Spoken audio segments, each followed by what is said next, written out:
selamat malam pemirsa. Senang sekali malam ini kembali menyapa Anda di Indonesia Business Forum bersama dengan saya Sally Alexandra. Pemirsa, Iran dan Israel sepakat untuk gencatan senjata. Tapi kalau kita kilas balik bagaimana perang berlangsung, harga minyak naik hingga mencapai hampir $80 per barel. Bahkan pemirsa, Iran mengancam untuk menutup Selat Hormuz, salah satu jalur perdagangan minyak global.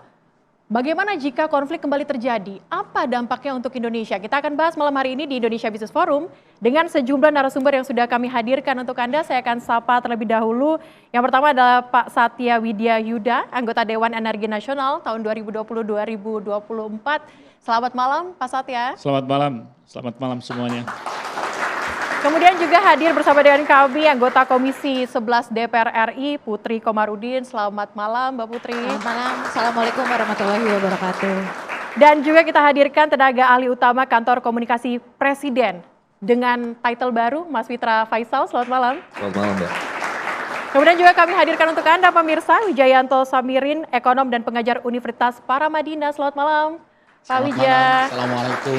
Waalaikumsalam, Pak. Sebelum kita bahas mengenai dampaknya, ancaman jika konflik kembali terjadi, kita saksikan dulu informasi berikut untuk Anda.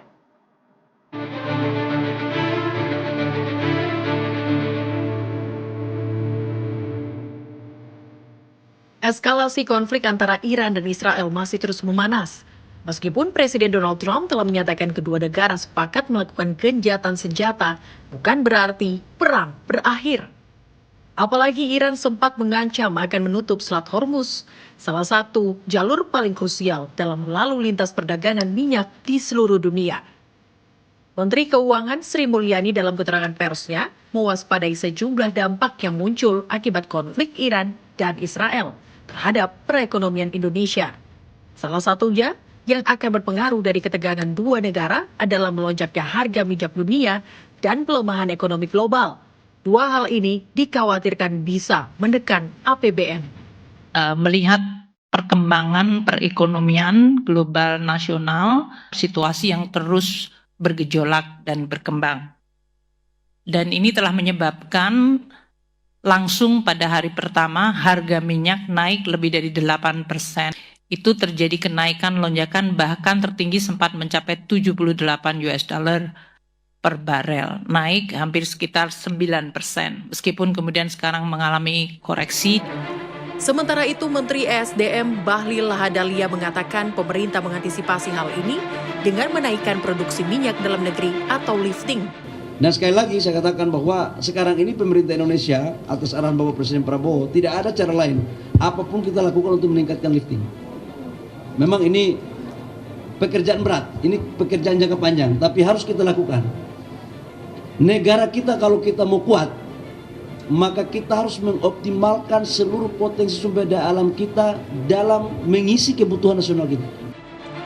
Saat ini harga minyak dunia kembali turun di kisaran $65 Amerika per barel pasca pengumuman gencatan senjata.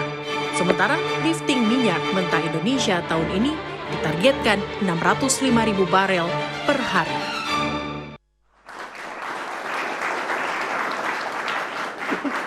Nah pemirsa, meskipun sudah gencatan senjata, apakah konflik mungkin saja akan terjadi kembali? Saya akan coba langsung ke Pak Wija. Pak Wija, kalau Anda bisa menganalisis bagaimana kemudian perang yang terjadi antara Iran dan juga Israel, apakah mungkin akan terjadi konflik kembali? Tentunya kita berharap tidak akan muncul lagi ya, itu harapan kita. Tapi potensi muncul sangat mungkin, karena kita melihat gaya Trump, itu kan selalu berubah-ubah ya, apakah itu terkait tarif, terkait berbagai hal, perang Ukraine, nah sekarang terkait perang Iran-Israel. Kita lihat dalam 2 minggu terakhir, statementnya kan berubah-ubah. Jadi potensi memanas lagi masih ada, tapi possibility-nya rendah. Saya melihat gencatan senjata ini adalah situasi yang menguntungkan semua pihak dan kemungkinan besar akan bertahan lama. Tetapi kita juga harus ingat, kita punya PR besar yang tidak tersentuh, yaitu trade war. Jadi bukan berarti ketika perang Iran-Israel ini mereda, dunia tidak punya masalah, kita punya tumpukan masalah. Dan saya yakin dalam waktu dekat Trump akan mulai mengeluarkan statement-statement lagi tentang trade war, apalagi janji 90 hari masa penundaan tarif itu kan berakhir 9 Juli. Jadi dunia ini akan berpindah dari satu krisis ke krisis dan ini menarik untuk disimak. Yang jelas Mbak Celia, perang ini hadir di saat yang sangat tidak tepat bagi Indonesia. Oke. Kita sedang mengalami masalah domestik, penurunan daya beli. Kemudian ditumpuk lagi dengan permasalahan trade war yang diakibatkan oleh kebijakan Trump. Belum tuntas muncul war yang sesungguhnya. Jadi ketika tumpukan paling tinggi perang Israel kemudian Iran itu mereda, ini blessing bagi kita sehingga kita bisa fokus kepada dua permasalahan yang kita hadapi yang lain yang sebenarnya juga memerlukan respon yang sangat urgent. Berarti artinya maksud Anda adalah ketegangan global ini akan terus berlangsung begitu? Saya melihat ada beberapa lapis permasalahan. Dan selama Presiden Trump masih mempertahankan style selama seperti yang dia sudah tunjukkan dalam beberapa bulan ini, dunia tidak akan pernah tenang. Nanti muncul isu apa lagi? Muncul isu apa lagi? Dan saya rasa yang paling penting bagi negara seperti Indonesia adalah be prepare. Untuk memperbaiki diri, memperkuat diri. Be prepare. Pak Satya,